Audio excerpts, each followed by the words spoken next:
तो हेलो प्रिय विद्यार्थियों, स्वागत है आपका द नॉलेज एकेडमी के ऑनलाइन क्लासेज में। और आज हम प्राचीन भारत के इतिहास में पढ़ेंगे महाजनपद काल कि महाजनपद काल का उदय है वो कैसे हुआ था। तो बात करते हैं अगर हम महाजनपद काल की।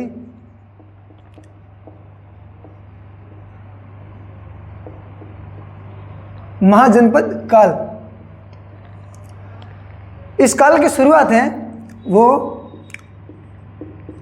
6वीं सदी से 4वीं सदी तक।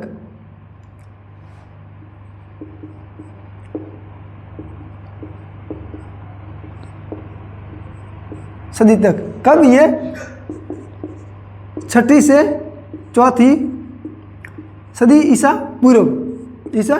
पूर्व है वो। इस काल की ये अवधि मानी जाती है। महाजनपद काल क्या था? तो जो भारत है, भारत में कुल 16 महाजनपद थे। कितने थे? 16 महाजनपद थे। तो ये जो 16 महाजनपद थे, ये 16 के 16 महाजनपद सभी अलग अलग राज्य थे। सभी के सभी अलग अलग राज्य थे। कुछ थे वो जो क्षेत्रफल में क्या थे? बड़े थे। कुछ क्या थे? क्षेत्रफल में बड़े थे और कुछ है वो छोटे थे। कुछ क्षेत्रफल में क्या थे? बड़े और कुछ क्या थे? छोटे। इसमें कुछ ऐसे थे जो लोकतांत्रिक थे। कैसे थे? लोकतांत्रिक। और कुछ ऐसे थे जो कैसे थे? राजतंत्र के से।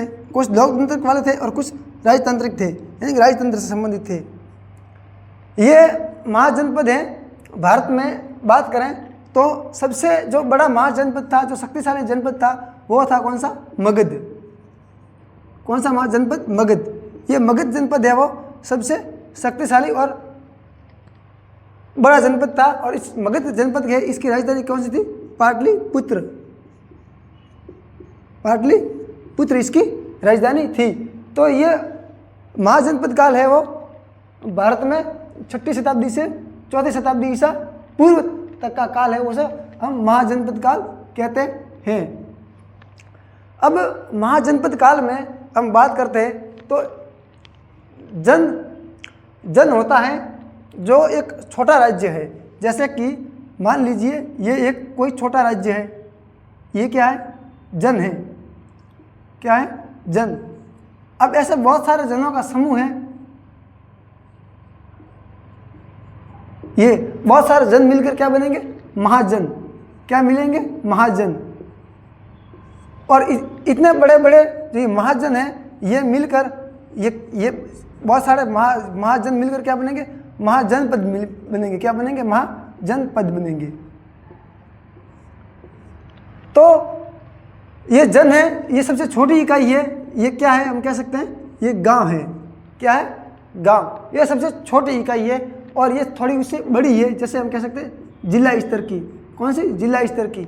ये गांव वालों का है, ये जिला स्तर की है और ये राज्य स्तर की है। महाजनपद राज्य स्तर का। तो महाजनपद है वो क्या है? छोटे छोटे राज्य हैं, छोटे बड़े हैं, वो सब राज्य मिल करके क्या बनते हैं? महाजनपद बनते हैं। अब जैसे ये छोटा गांव है, इसे हम कहते हैं जन। क्या कहते हैं? जन। ये जन है। 2-4 गांव मिल गए, ये क्या है? जनपद है। क्या है? जनपद है। और इतने और जब ऐसे के ऐसे 2-3 और मिल जाते हैं, 2-3 और मिल जाते हैं। जब ये 2-3 और मिल गए तो ये क्या बन गया? ये महाजनपद बन गया। क्या बन गया? महाजनपद। तो ये महाजनपद है। और महाजनपद में कितने जनपद है कुल? भारत में 16। कितने? 16। अगर हम उन 16 महाजनपदों के नाम और राजधानी की बात करते हैं तो जो उनकी जो नाम है और राजधानी है वो क्रम के अनुसार कुछ इस प्रकार से है। तो 16 महाजनपद हैं, उनमें जो सबसे पहले और जो बड़ा महाजनपद आता है तो उसका नाम है मगध। क्या नाम है? मगध।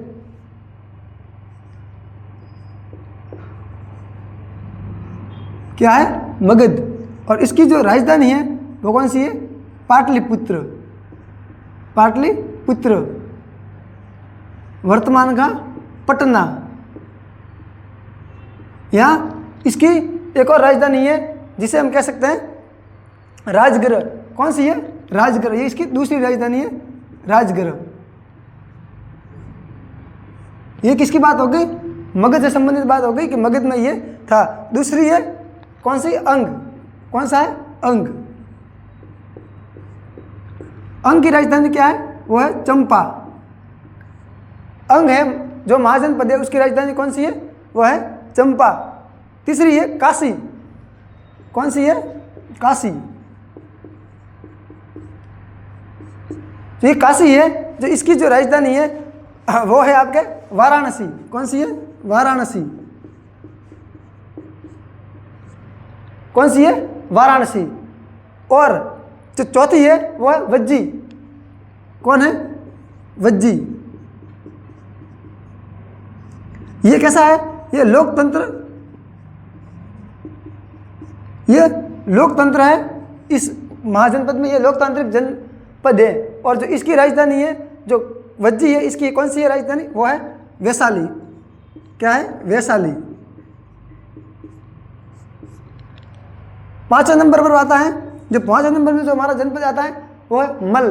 वो कौन है? मल। इसकी राजधानी है कुशीनारा। और ये कैसा है? ये भी एक प्रकार से लोकतांत्रिक महाजनपद है। कैसा है? इसमें क्या है? इसमें भी लोकतंत्र है। अगर बात करते हैं अगले में, तो वो है चेदी। वो कौन सा है? चेदी। चेदी जनपद की बात करते हैं तो इसकी राजधानी है शक्तिमती। क्या है? शक्तिमती। शक्तिमती है वो चेदी महाजनपद की राजधानी है। अगला हम बात करते हैं, अगला जनपद कौन सा है? तो वो है वत्स। कौन सा है? वत्स। और वत्स है, इसकी राजधानी है कौशाम्बी। कौन सी? कौशाम्बी। कौशाम्बी है वत्स की राजधानी है। अगर हम 8वें नंबर पर बात करें तो वो है, अगला जो आता है वो कौन सा? कुरु। कौन सा है? वो है कुरु 8वें नंबर पर। और कुरु की राजधानी है इंद्रप्रस्थ। कुरु, इसकी राजधानी कौन सी है? इंद्रप्रस्थ। इंद्रप्रस्थ है वो कुरु की राजधानी है। अगले बात हम बात करते हैं, जो अगला जनपद आता है वो कौन सा है? पांचाल। वो कौन सा है?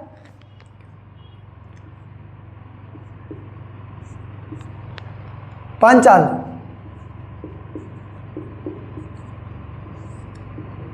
पांचाल है, इस जनपद की जो राजधानी है वो है आपके अहिछत्र या काम्पिल्य। कौन सी? अहिछत्र या काम्पिल्य।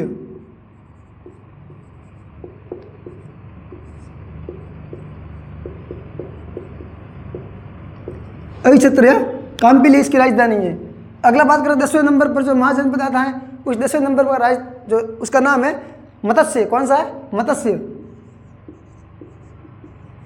और इसकी राजधानी है विराटनगर।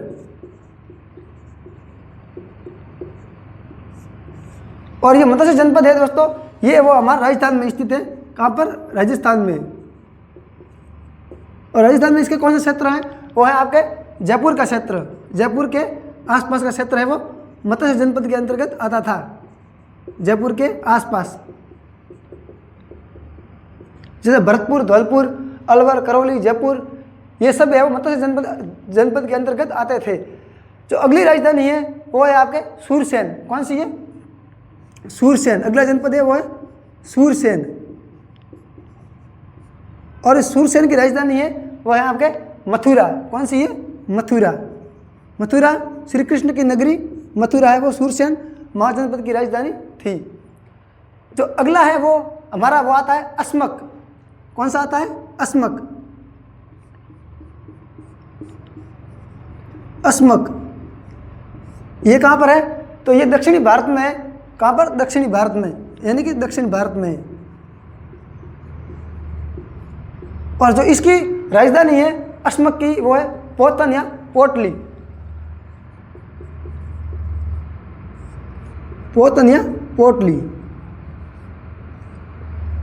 जो हमारा अगला जनपद आता है 13वें नंबर का जनपद है, अगला जनपद है वो है आपके अवंती। कौन सा है? अवंती।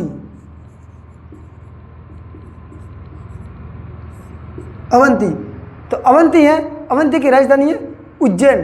कौन सी है? उज्जैन। उज्जैन या माहिष्मती, उज्जैन या माहिष्मती। ये वही माहिष्मती है जिसमें बाहुबली का जिक्र किया गया है। जय माहिष्मती, ये वो वही वाली माहिष्मती है। चलिए अगले की ओर आते हैं। तो जो हमारा अगला है वो है गांधार। कौन सा है? गांधार। ये गांधार है, ये महाजनपद है और इसकी राजधानी है तक्षशिला। कौन सी है? तक्षशिला।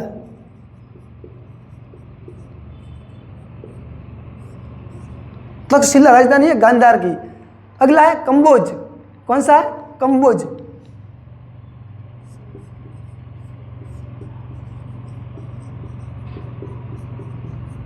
कंबोज की राजधानी है हाटक। कौन सी है? हाटक या राजपुर। हाटक या राजपुर। तो ये थे हमारे कुल महाजनपद। क्या हम गिनते हैं कि पूरे 16 हो गए या नहीं हुए? तो पहला है मगध, जिसकी राजधानी है पाटलिपुत्र। ये है वर्तमान का पटना और दूसरी राजधानी थी इसकी राजगृह। दूसरा है अंग, इसकी राजधानी है चंपा। तीसरा है काशी, इसकी राजधानी है वाराणसी। चौथा है वज्जी, इसकी राजधानी है वैशाली। ये वज्जी कैसा महाजनपद है? लोकतांत्रिक जनपद है। फिर पांचवा है मल्ल, मल्ल की राजधानी है कुशीनारा और ये कुशीनारा भी लोकतंत्र है। कौन सा? मल्ल महाजनपद है, ये भी एक लोकतांत्रिक जनपद है। ये और वज्जी दोनों लोकतांत्रिक जनपद हैं। फिर और छठे नंबर पर आता है चेदी। चेदी की राजधानी है शक्तिमती। फिर आता है वत्स, वत्स की राजधानी है कौशाम्बी। उसके बाद आता है कुरु, कुरु की राजधानी है इंद्रप्रस्थ। फिर आपके आता है पांचाल, पांचाल की राजधानी है अहिछत्र या काम्पिल्य। फिर आता है मत्स्य, मत्स्य की राजधानी है विराटनगर। और ये मत्स्य जनपद है वो कहाँ पर है? अपने राजस्थान में है। जयपुर के आसपास का क्षेत्र हैं, जैसे जयपुर है, धौलपुर है, अलवर है, करौली है, ये सारे क्षेत्र हैं वो मत्स्य जनपद के अंतर्गत आते थे। फिर सूरसेन है, सूरसेन की राजधानी है मथुरा। फिर अस्मक है, अस्मक ये दक्षिण भारत का महाजनपद है और इसकी राजधानी है पोटन या पोटली। फिर अवंती है, अवंती की राजधानी है उज्जैन या माहिष्मती। फिर गांधार है, गांधार की राजधानी है तक्षशिला। फिर कंबोज है और कंबोज की राजधानी है हाटक या राजपुर। ये थे कुल मिलाकर 16 महाजनपद। तो अब हम गिनते हैं कि इसमें पूरे हुए हैं कि नहीं हुए। एक अंग, मगध, अंग, काशी, वज्जी, मल्ल, चेदी, वत्स, कुरु, पांचाल, मत्स्य, सूरसेन, अस्मक, अवंती, गांधार, कंबोज। एक नहीं है, एक इसमें महाजनपद नहीं है। और वो जनपद कौन सा है? तो वो आपके जो जनपद है जो इसमें नहीं है वो है आपके कौशल। कौन सा है? कौशल जनपद है, वो नहीं है। यहाँ पर लिख लेते हैं कौन सा जनपद नहीं है? कौशल।